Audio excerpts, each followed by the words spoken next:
भोपाल के नाम की भी कोई हिस्ट्री है? भोपाल का नाम भोपाल कैसे पड़ा? इसके पहले कुछ और था? राजा भोज जो थे वो मालवा रीजन जो है। भोपाल के नाम की भी कोई हिस्ट्री है? भोपाल का नाम भोपाल कैसे पड़ा? इसके पहले कुछ और था? राजा भोज जो थे वो मालवा रीजन जो है हमारा, उस टाइम पे भोपाल शहर जो था वो शहर की तरह नहीं था, एक छोटी बस्ती तरीके की हुआ करता था। तो राजा भोज जब मालवा रीजन के राजा थे तो वो भोपाल उन्हीं के अंडर में आता था। और कहीं ना कहीं ये माना जाता है कि उनके नाम पर ही रखा गया था। भोजपाल शायद पहले कहते थे। भोजपाल कहते थे वो। भोजपाल एक दूसरी कहानी भी है जो लोग आर्ग्यू करते हैं कि कोई भूपाल शाह नाम के राजा थे, उनके नाम पर शायद रखा गया हो। मेरा पर्सनल जो ओपिनियन वो जाता है कि भोजपाल मेक्स मोर सेंस, क्योंकि राजा भोज ने ही उस तालाब का निर्माण कराया था जो आज भोपाल में लेक है, आई थिंक वो। हाँ, तो उन्होंने सिर्फ तालाब नहीं बनवाया था, वहां पे एक पूरा डैम है जो एमपी का सबसे पुराना डैम है, उसी टाइम का बना हुआ है। लोग रोज उस पे से गुजरते हैं, उनको नहीं पता कि उसके नीचे डैम, उन्हें लगता है ये तो नॉर्मल रोड है। अच्छा। हाँ, कमला पार्क जो भोपाल से अगर ये पॉडकास्ट कमला पार्क अगर तुमने सुना हो, देखा है। कमला पार्क के नीचे डैम है। ऐसा है अभी? हाँ हाँ, वहां मुझे पहली बार पता चल रहा है। कमला पार्क के नीचे डैम है। तो लेक कैसे बनती है, लेक या रिजर्वायर कैसे बनता है कि एक नदी थी, आपने उस पर बांध बनाया, पानी इकट्ठा किया, वहां से लेक या रिजर्वायर बनता है। Simple to understand. वैसे ही सीहोर से नदी आती है, कोलांस नदी, जिसके ऊपर वो डैम बनाया गया था, जिससे अपर लेक या बड़ा तालाब का निर्माण हुआ। ये जो नदी बता रही तो मेरे गांव से निकली है। हाँ, कुलांस बोलते हैं। कुलांस तुम्हारे गांव से? हाँ। देखो मुझे नहीं पता। और राजा भोज जिनके आप बात कर रहे हैं उनका ही मैं वंशज हूं, पर मुझे ज्यादा नहीं पता। वही वाली चीज है भाई। राजा भोज को पॉलीमैथ राजा कहा जाता है, मतलब वो कई विषयों में निपुण थे। उन्होंने कई किताबें लिखी बहुत सारे अलग अलग सब्जेक्ट्स पे, इकोनॉमिक्स हो या आपका आर्किटेक्चर हो, इस तरीके के इवन एस्ट्रोफिजिक्स जैसे टॉपिक्स पे भी उन्होंने किताबें लिखी, सब्जेक्ट्स पे उन्होंने किताबें लिखी हैं। और उस व्यक्ति ने सिर्फ बड़ा तालाब नहीं बनाया था, एक डैम नहीं बनाया था, उन्होंने पूरा एक वाटर मैनेजमेंट सिस्टम बनवाया था, जिसमें और 2 डैम्स थे, जिसमें से एक का हमें आज वो उतना नहीं मिलता है।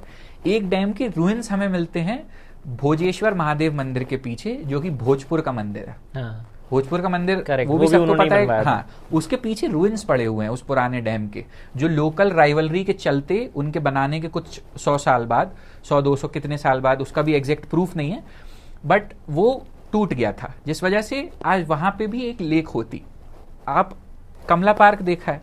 कमला पार्क पे खड़े होके कभी भोजताल देखना। वो जो नाम की अपन बात कर रहे थे ना कि भोजताल, ताल मतलब तालाब, तो वहां से भोपाल का नाम पड़ा हो, makes more sense to me, है ना। और भोजपाल वाज द डैम, तो वहां से भोपाल हो सकता है। भोजपाल मतलब कि राजा भोज का बनाया हुआ डैम, भोजताल मतलब भोज का बनाया ताल, वैसा, तो वो नाम पड़ा। तो वो रूइंस वहां पे हैं भोज मंदिर के पीछे आज भी। तो उन्होंने पूरा वाटर मैनेजमेंट सिस्टम बनवाया था, जैसे भीम कुंड कहते थे, क्योंकि भीम को एज अ वर्ड हम बहुत सारी जो ह्यूमंगस चीजें होती हैं, मैग्नेनिमस चीजें होती हैं, लार्जर देन लाइफ, उनको डिफाइन करने के लिए हम भीम का नाम बहुत बार यूज करते हैं।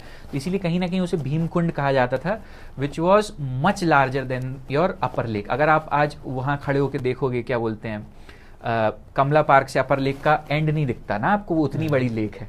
तो सेम चीज आप सोचो, उससे और कितने गुना बड़ी वो लेक थी जो वहां भीमकुंड हुआ करता था, जो आज एग्जिस्ट नहीं करता है। और सिमिलर चीजें उन्होंने मालवा का जो आपका पूरा मांडू और ये वाला रीजन है, तो भाई मतलब क्रेजी आदमी था वो, क्रेजी राजा थे वो। इतना कुछ डेवलपमेंट के नाम पे वो यहाँ पे बना के गए, स्पेशली वाटर मैनेजमेंट में। एक और कहावत है, कहाँ राजा भोज कहाँ गंगू तेली, तो इसकी भी कुछ हिस्ट्री है क्या? क्योंकि अलग अलग वर्जन सुनने को मिलते हैं, पॉलिटिशियंस कुछ और बोलते हैं, और बॉलीवुड ने इस पे गाना बना दिया, बट एक्चुअल क्या है रियलिटी? पता नहीं, मतलब एक्चुअल रियलिटी कोई डॉक्यूमेंटेड तो बहुत ज़्यादा नहीं है, बट मोस्टली लेजेंड्स समझते हो क्या होता है, या फोकलोर, जो कही सुनी कहानियाँ होती हैं जो हम तक पास ऑन की जाती है ना, वो भी हमारे हेरिटेज का ही पार्ट है। तो उनमें से ही अलग अलग कहानियाँ हैं, जिसमें से एक कहानी मैं बता देता हूँ अभी, बाकी और भी कहानियों के वर्जन हैं जो आप पढ़ सकते हो, इंटरनेट पे आसानी से मिल जाएंगे।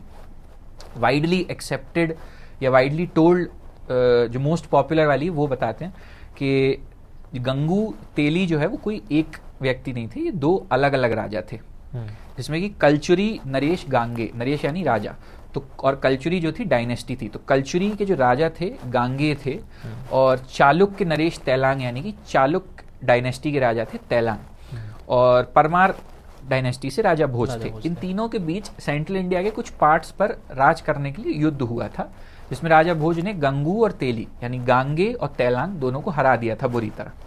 अच्छा। जिसके बाद वो राजा भोज वाली कहावत हो गई, बहुत पॉपुलर हो गई कि कहाँ राजा भोज और कहाँ गंगू तेली। ओके। इसको सबसे ज्यादा एक्सेप्ट किया हाँ, जाता मतलब है। बट और कहानियां भी हैं कि वो जो तेली थे वो कहीं ना कहीं तेल निकालने वाले थे, वो दैट्स अ डिफरेंट स्टोरी। ठीक है, मैं भी इसी को एक्सेप्ट कर लेता हूँ।